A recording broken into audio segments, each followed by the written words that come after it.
Assalamualaikum, my name is Zulfika and I will share about investment and retirement planning. Investment is any asset into which funds can be placed with the expectation that it will generate positive income and increase its value. There are 7 types of investment, which are investment in savings account, investment in fixed deposits, investment in shares, investment in bonds, investment in residential home, investment in residential properties, and investment in unit trusts.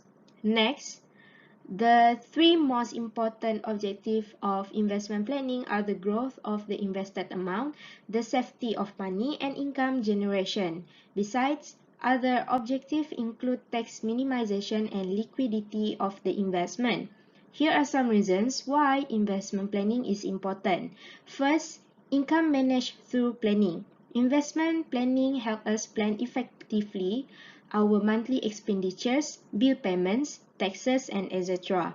We will aware of how much we earn from salary, interest, dividends, and whether it is enough for fulfilling our financial objective. And this way, income is better managed through planning. Next is increase in savings. Recording incomes and expenses in a financial plan make we aware of our saving.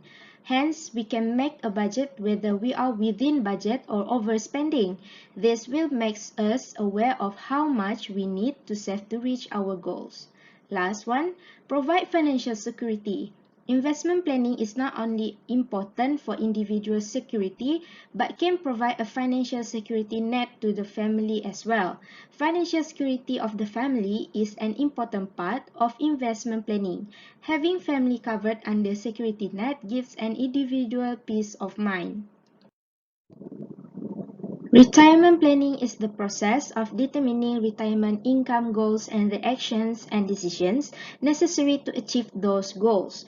Retirement planning includes identifying sources of income, sizing up expenses, implementing a saving program, and managing assets and risks.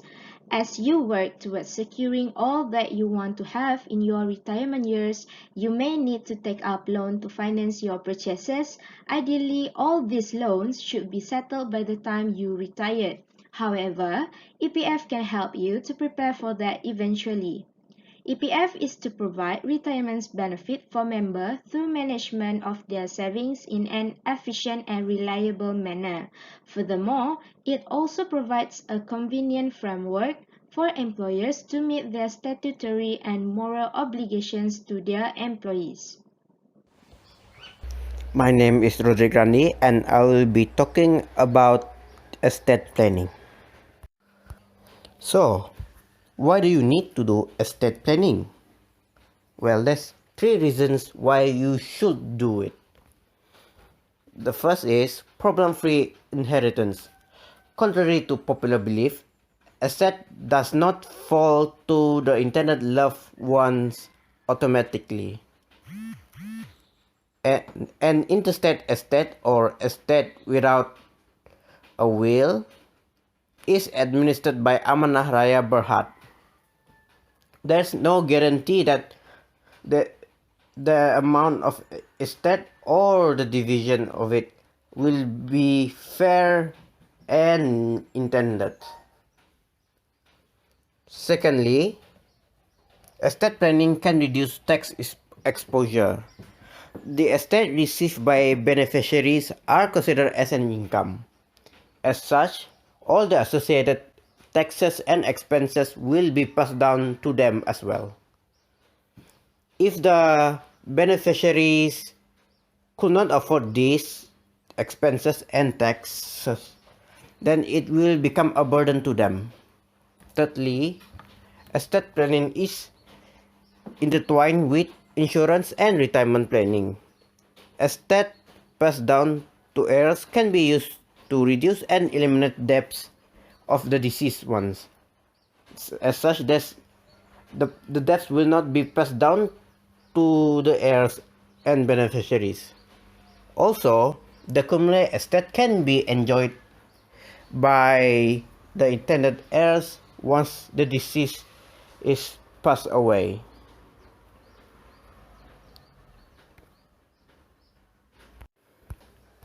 So, what do you need for estate planning? First, you need data. What kind of data that you need to collect? You need to get personal data, property, life insurance, health insurance, business interests, employee benefits, family income, family finances, liabilities, authorization of information, and many more. There's, there's a lot of data that you can put and collect, but that's mostly optional and depends on you. Secondly, you need a will. What is a will? A will is a written document stating a person's intentions on how his or her estate is to be administered and distributed after death.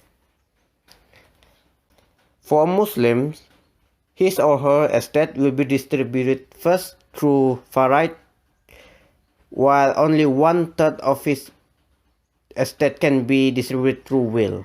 For non-Muslim, this is not an issue, as he or she can distribute all of his estate through will alone.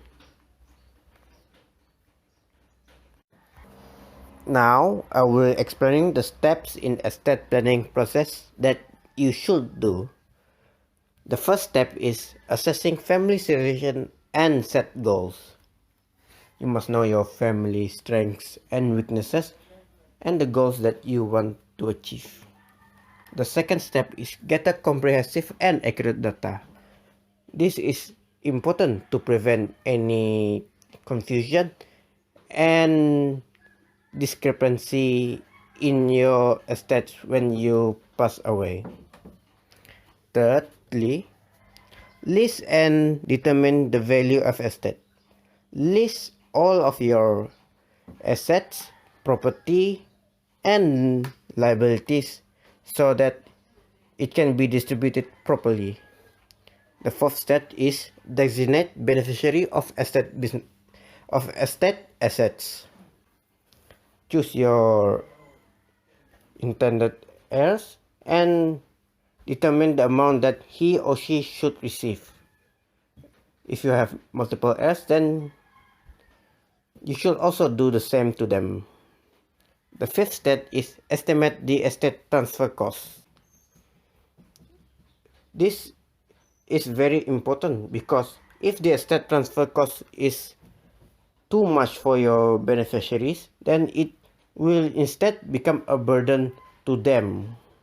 So you want to avoid that, and they can enjoy your estate later.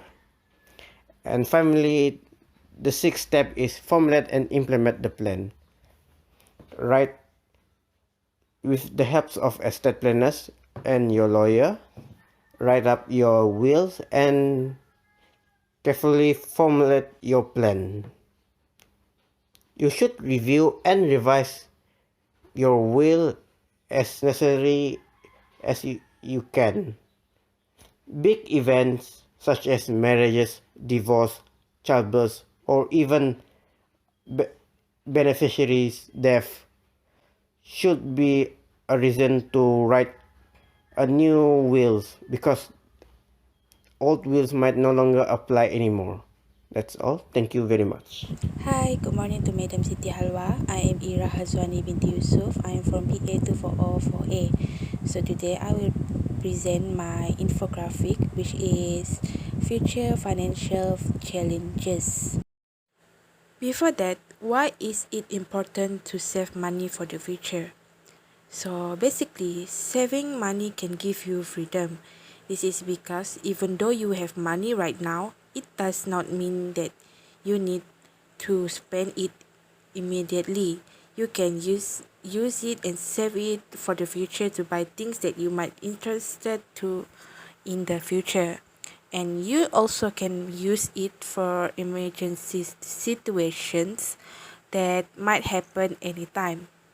Other than that, you also might wanted to have a good life in the future where you are already organizing and taking control of your future and financial affairs. So there are 4 financial challenges, which is overspending, no emergency fund, paying bills late, and also shutdown of business. So for the first point is overspending. People tend to overspending because of ignorance. This is because they have no concept of how much money passes through their wallet on daily basis. Next is making purchase through credit card. This may be a very convenient way, but this method can make more challenging to monitor our spending habits. It is difficult to track our spending habit even though we have the receipt of the purchase. Then, they may also have lack of discipline as they did not prevent themselves to spend more on the things that is not necessary. Next point is no emergency fund. It is important to everyone to make sure that they can cover the uncertain costs that may happen anytime. The younger generation usually does not prepare for emergency fund due to the low wages and their awareness on savings. Especially during this pandemic, they might have a little saving for the emergency, but since it has been used, so they may face some difficulty to cover their income after the retrenchment.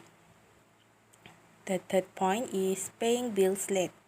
People usually tend to pay common bills such as phone bill, utilities, and also credit card as they think that these bills are unnecessary to pay immediately. And the last challenges are shutdown of business. So the recent global pandemic has affected people's buying power, where this causing small business to shut down.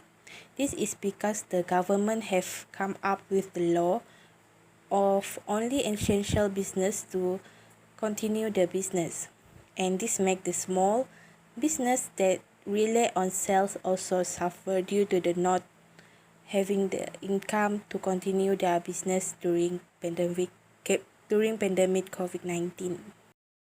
So these are the solutions. There are 4 solutions. First is cut back of spending.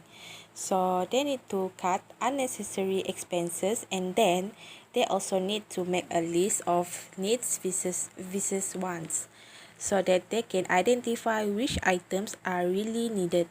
Other than that, they can also buy the item that they want once a month so that they not spend more than expected in a month. Next point is start the emergency fund now. So if the younger generation earn low wages, so they have to start their emergency fund with a little amount of money and grow it time by time. It is important to have an emergency fund so that we are always prepared to deal with good or bad things in life. So it is the best for us to be prepared as we never know what the future holds for us. And the next is create monthly budget. We can create a table to easily manage all our expenses and not miss the payment. So when you buy something, when you pay a bills, you need to put this in the budget monthly. So this will shows you on how much that you have to spend in a month. So next is side income. Side income means of making money alongside one's main form of employment or income. So due to COVID-19, online business are growing rapidly, thus making it one of the best way to gain a side income. We can use our side income to invest to increase our wealth, or we can simply save the side income into emergency fund. So that's all from me. Thank you.